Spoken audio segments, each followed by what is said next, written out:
दोस्तों, दिनाक्षी short hand में आपका स्वागत है। अगर आप चैनल पर नए हैं तो चैनल को सब्सक्राइब करें और बेल आइकन जरूर दबाएं। आज की संपादकीय डिक्टेशन 774 शब्दों की एक डिक्टेशन रहेगी जो कि 80 शब्द प्रति मिनट की गति से बोली जाएगी। अगर आपको उस डिक्टेशन की स्पीड को 100 शब्द प्रति मिनट करना हो तो आप YouTube पर स्पीड के ऑप्शन में जाकर स्पीड को 1.25 कर सकते हैं। इस डिक्टेशन की डेमो आउटलाइंस आप हमारे टेलीग्राम ग्रुप से प्राप्त कर सकते हैं। और अगर आपको इस संपूर्ण संपादकीय मैटर की सभी एडवांस आउटलाइंस और वाक्यांश की आवश्यकता है तो आप हमारा स्पेशल पेड बैच ज्वाइन कर सकते हैं। हमारे पेड बैच में दी गई एडवांस आउटलाइंस और वाक्यांश की सहायता से आप शॉर्ट हैंड को 120 प्लस की गति में लिखने में सक्षम होंगे। इस बैच को ज्वाइन करने के लिए आप डिस्क्रिप्शन बॉक्स में दिए गए मोबाइल नंबर पर व्हाट्सएप कर सकते हैं। तो चलिए डिक्टेशन को स्टार्ट करते हैं। डिक्टेशन 5 सेकंड बाद स्टार्ट होगी।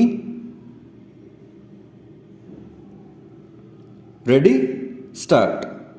देश के कुछ हिस्सों में कोरोना संक्रमण के बढ़ते मामलों को देखते हुए केंद्र सरकार ने राज्यों को यह जो परामर्श दिया कि स्वतंत्रता दिवस संबंधी आयोजनों में भारी भीड़ एकत्र करने से बचा जाए, उस पर न केवल राज्य सरकारों बल्कि उनके प्रशासन को भी ध्यान देना चाहिए। इसके साथ ही आम जनता को भी नए सिरे से सतर्क हो जाना चाहिए, क्योंकि केंद्र सरकार ने लोगों से भी यह अपील की है कि वे मास्क पहनने के साथ संक्रमण से बचे रहने के अन्य उपायों को अपनाने में हीला हवाली न करें। इस सब के साथ ही यह भी अपेक्षित है कि लोग सतर्कता डोज लगवाने के मामले में तत्परता का परिचय दें। ऐसा इसलिए प्राथमिकता के आधार पर किया जाना चाहिए क्योंकि दिल्ली, केरल, कर्नाटक, महाराष्ट्र आदि राज्यों में कोरोना संक्रमण के मामले बढ़ रहे हैं। चूंकि अब आवाजाही पर किसी तरह की कोई रोक नहीं, इसलिए अन्य राज्यों में भी कोरोना संक्रमण फैलने की आशंका है। इस आशंका को निराधार नहीं कहा जा सकता, क्योंकि प्रतिदिन संक्रमित होने वाले लोगों की संख्या 16,000 के ऊपर पहुंच गई है। शायद यही कारण है कि दिल्ली समेत कुछ और राज्यों ने कोरोना संक्रमण पर लगाम लगाने के लिए कई तरह की पाबंदियों को दोबारा लागू करना शुरू कर दिया है।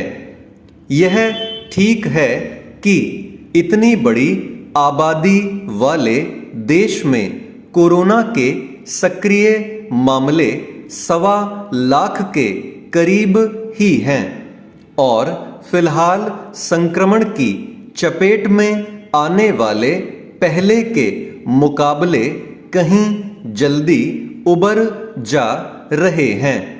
लेकिन इसका यह मतलब नहीं कि यह मान लिया जाए कि कोरोना वायरस से पीछा छूट गया है।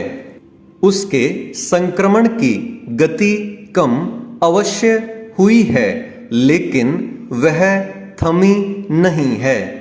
ऐसे में यह आवश्यक है कि कोरोना संक्रमण से बचे रहने के लिए सतर्क रहा जाए। कम से कम भीड़ भाड़ वाले स्थानों में तो ऐसा अवश्य किया जाना चाहिए। यह किसी से छिपा नहीं कि सार्वजनिक स्थानों पर मास्क का उपयोग लगातार कम होता दिख रहा है। जब यह तय नहीं कि देश दुनिया को कब तक कोरोना के साए में रहना पड़ेगा, तब सतर्कता का परित्याग करना एक तरह से संक्रमण को निमंत्रण देना है।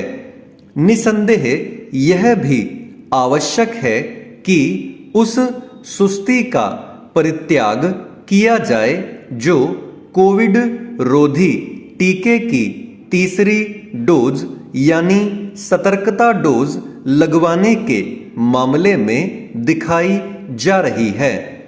यह ठीक नहीं कि जहां पहली डोज की संख्या 102.28 करोड़ और दूसरी की 93.72 करोड़ पहुंच गई है, वहीं सतर्कता डोज की संख्या 12 करोड़ से भी कम है।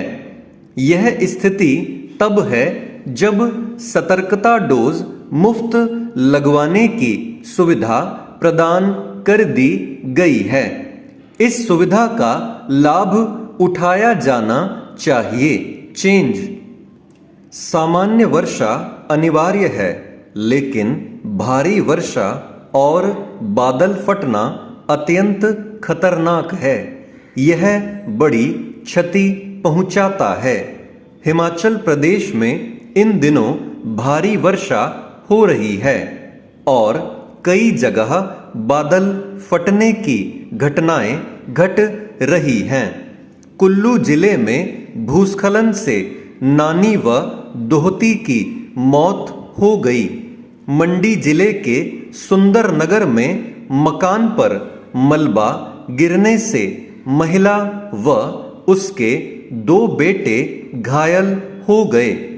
शिमला जिले के ब्रेटली गांव में मलबा गिरने से मकान ढह गया और परिवार के 5 सदस्य उसमें दब गए। सुखद है कि उन्हें सुरक्षित निकाल लिया गया। वीरवार को प्रदेश भर में हुई भारी वर्षा से कई क्षेत्रों में यातायात बाधित हुआ, जबकि बिजली व पेयजल आपूर्ति प्रभावित हो गई। कई जगह जलभराव भी हुआ है। सड़कों पर पेड़ गिर गए हैं व कई कच्चे मकान भी गिरे हैं। किसी भी आपात स्थिति से निपटने के लिए प्रशासन के साथ सभी विभाग सक्रिय हैं।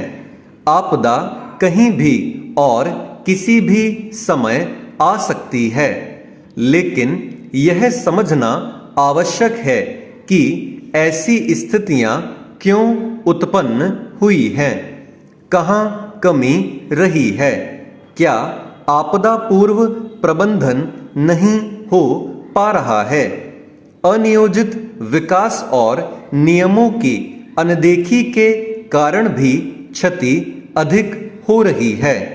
इसमें मानवीय चूक भी प्रमुख कारण है। अधिक वर्षा से जल भराव हो सकता है, किंतु कई जगह लोगों ने अतिक्रमण कर रखा है। नालियां व नाले संकरे हो गए हैं। नदियों के किनारे अंधाधुंध निर्माण हुआ है। अवैध खनन के कारण नदियों का बहाव भी प्रभावित हुआ है। पहाड़ों को काटकर निर्माण हो रहे हैं। निर्माण से पहले यह भी नहीं देखा जाता कि पहाड़ की बनावट कैसी है, वहां पर कितना और कैसा निर्माण किया जा सकता है। पहाड़ों को काटकर सड़कें निकाली जाती हैं, लेकिन उनकी कटिंग कैसी होनी चाहिए इस पर ध्यान नहीं दिया जाता। ऐसे कई सवाल हैं जो अनुत्तरित हैं। जब भी कोई निर्माण किया जाए तो पहले ही आपदा को ध्यान में रखा जाना चाहिए। आपदा पूर्व प्रबंधन का अर्थ सिर्फ मशीनरी इत्यादि का इंतजाम कर लेना नहीं है, क्योंकि अभी कुछ समय तक मानसून रहेगा, इसलिए सावधानी की ज्यादा आवश्यकता है। स्टॉप।